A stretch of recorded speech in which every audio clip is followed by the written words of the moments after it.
ये है ऋग्वेद।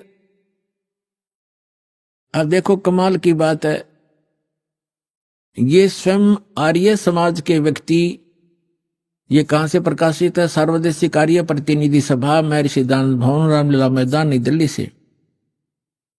ये कौन इसके भाष्य, आर्य भाषा भाष्य, ये मुद्रक है।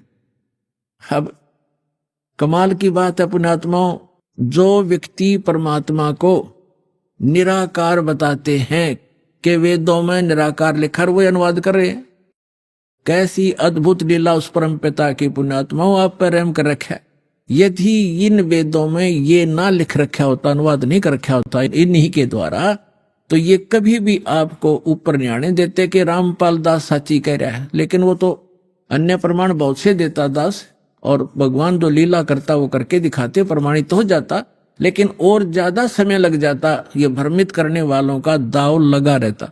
अब इनका दाव कति समाप्त हो गया। इन्होंने अपने कर कमल से अनुवाद कर रखा। अनुवाद सही है, उनकी सोच गलत है, उनका अनुभव गलत है। महर्षि दानंद ने सत्यार प्रकाश नामक एक पुस्तक का निर्माण किया है, रचना की है। उसमें उन्होंने स्पष्ट लिखा है कि मैंने इस पुस्तक का निर्माण वेदोनुसार किया है, वेदों के प्रमाणों को हल्का सरल करके लिखा है, और उसमें स्पष्ट है कि वेदों के विपरीत ज्ञान है सारा। महर्षि दानंद और उसके सारे चेले परमात्मा को निराकार बताते हैं, उसका कोई स्थान नहीं है, वो एक देशीय नहीं है, एक स्थान पर नहीं रहता। और देख वेद क्या बताते हैं, वो एक देशीय है, भवनों के सब लोकों के ऊपर के स्थान पर रहता है, और वहां विराजमान है, धूलोक के तीसरे पृष्ठ पर रहता है, एक देशीय है।